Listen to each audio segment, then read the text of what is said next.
मेरे साथ 2002 में ये हुआ था कि मेन इलेक्शन में मुझे ड्रॉप कर दिया गया था। ओहो। फिर उसके बाद वहाँ पर थोड़ा सा बैंकरप्सी हो गई, दिवालियापन हो गया। तो अल्लाह का फजलो करम है कि फिर जब एक वैकेंसी खाली हुई तो उन्होंने कहा नहीं भाई फारूक भाई को लाएँ, फारूक भाई को बुलाएँ। तो मैं जायद भाई मतलब वो कहते हैं ना कि हिसाब मुल्क का, ठीक है क्रिकेट में परफॉर्मेंस अच्छी है लेकिन ओवरऑल कराची की परफॉर्मेंस अच्छी रहेगी कि हिसाब मुल्क का बस इतना सा गोश हमारा है। कराची को निकाल के देखा तो सिर्फ खसारा है। वाह वाह वाह, क्या बात है। अब चूंकि फारूक भाई क्रिकेट का सीजन चल रहा है, कुछ फुल टॉस सवाल आपसे पूछने, लेकिन उससे पहले एक और सवाल। अभी आपने कहा कि सबको एक होने की इस वक्त ज़रूरत है सियासी माहौल में। क्रिकेट में भी यूनिटी की बड़ी इंपॉर्टेंस होती है। सबको एक होने की जब आप बात करें, तमाम सियासी जमातें या जो आपकी अपनी सियासी जमात जो इस वक्त हिस्सों और टुकड़ों में बटी हुई दिखाई दे रही है, इसको एक होना या तमाम जमातों को एक होना? नहीं, मतलब अव्वलन तो पहले एमक्यूएम के जो फैक्शंस हैं उनको एक होना, जो हिस्से बखरे हैं वो किसी तरह आपस में जुड़ जाएं।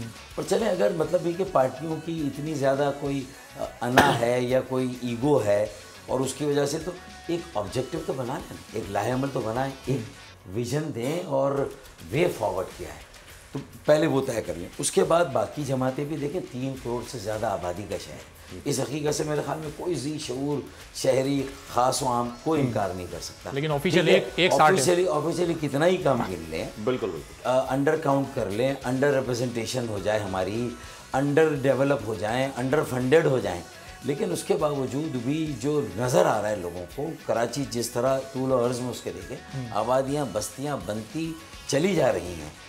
तो और फिर इकॉनमी की जो माइग्रेंट हैं, जो मईशत के लिए आ रहे हैं, उनको भी कहीं ना कहीं से रोज़गार मिल रहा है। लेकिन एक कि अब इस पर जो बोझ जिस तरह का डल रहा है, अगर अब इसकी आबादी को सही ना गिना गया, गैर आइनी कोटा सिस्टम इस पर रखा गया, लोग इसी तरह बेरोज़गार होते रहे, तो उसका नुकसान भी फिर शहर को है कि जो कंट्रीब्यूशन इसका नेशनल लेवल पर है इकॉनमी 70% आप मरकज़ को टैक्स दें, तो फिर आप पूरे मुल्क को चलाने के लिए कल यहाँ क्राइम्स बढ़ गए, क्योंकि लोग अगर बेरोज़गार होंगे, जब क्राइम्स बढ़ जाएंगे फिर इंतहा पसंदी, दहशतगर्दी, जिससे कितनी मुश्किल से आपने छुटकारा हासिल किया है। अमन कायम करने के लिए जहाँ अफवाज पाकिस्तान के एहलकारों ने कुर्बानियाँ दी हैं बेतहाशा, वहीं पाकिस्तानी अवाम और शहरियों ने भी कुर्बानियाँ दी हैं। तो अब फिर एक मरतबा इतनी कुर्बानियों के लिए हम तैयार हूँ, तो इसका मतलब है कि आपकी स्टेबिलिटी के लिए ज़रूरी है कि यहाँ एक वसी उल बुनियाद इश्तराक अमल, वसी तर मफाहिमत हो और एक कम से कम नुकात वाले एजेंडे पर ज़्यादा से ज़्यादा लोगों को इकट्ठा होना चाहिए।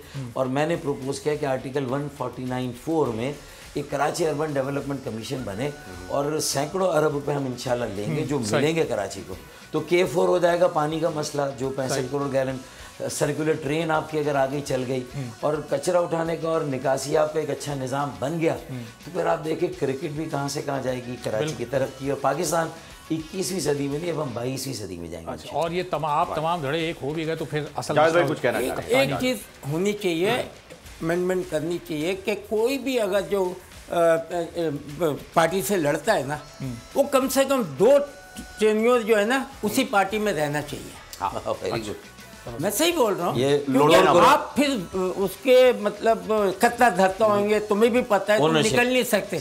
यहाँ यही होता है कि अच्छी अच्छी पार्टियाँ चल रही हैं, 3 बंदे तोड़ दिए, 4 बंदे तोड़ दिए, तो मैं बोलता हूँ कि आपको 2 टर्म, तो फिर वो सिंसियरली काम भी करेगा। सही है ना, उसको पता भी है मैं कहीं जा भी नहीं सकता, जाऊंगा कहाँ। ये तोड़ फोड़ के तो पाकिस्तान को वो किया है आज। इसके लिए बहुत जरूरी है जिन लोगों के पास जहाज है उन्हें दूर रखा जाए इलेक्शन से। चला गया, किसी दुनिया में इतना नहीं होता जितना इधर होता है। 6 मिनटों में जाते हैं, तो मैं सलाम नहीं किया, अच्छा हम जाएंगे भाई, ऐसी तो बात, ऐसी नाराजगियां, रूठना, तो हमारी मनाना, ये सियासत है, ये सब चलता मैं हूँ अगर ये तो ये सियासत इस तरीके तो 2 टर्म ठीक है। नहीं, बड़ा मौसर तोड़ दिया फ्लोर क्रॉसिंग का, बहुत मौसर तोड़, बहुत जबरदस्त फ्लोर क्रॉसिंग का, पार्टियों में टूट फूट को रोकने का अमल। पार्टियां मजबूत होंगी, मुस्तहकम होंगी, तो सियासी अमल, जमहूरियत, सियासी अमल की जहाँ पर बात आती है फारूक भाई, तो सियासी अमल पे मैं आपसे ये जानना चाहूँगा कि कुछ दिनों पहले आपकी हरीम शाह से मुलाकात हुई थी, एक वीडियो वायरल हुई और हादसाती, और फिर उसके बाद हमने देखा कि लंदन में बानी तहरीक से भी जो है वो जाके मिली, तो कोई पैगाम वगैरह भिजवाया था आपने या वो हादसाती ही मुलाकात थी, कोई प्री प्लान? देखिए, मेरा तो ये है कि 2016 के बाद जब से मैं लंदन से अलग हुआ, मैं वो वाली फ्लाइट एयरलाइन भी वो नहीं चूज़ करता जो लंदन के ऊपर से जाए। मुबादा, मतलब मेरा कोई ज़बरदस्ती कनेक्शन ना बना दिया जाए ना, और उसी की बुनियाद पर ज़बरदस्ती मेरे रास्ते में और रुकावटें डाल दी जाए। ऐसा ही है तो इसका मतलब मैं तो इतना केयरफुल हूँ, तो मैं किसी के ज़रिए से मैसेज कहाँ भेजूँगा? सही। सब्सक्राइब करें और बेल दबाएं ताकि कोई खबर रह न जाए।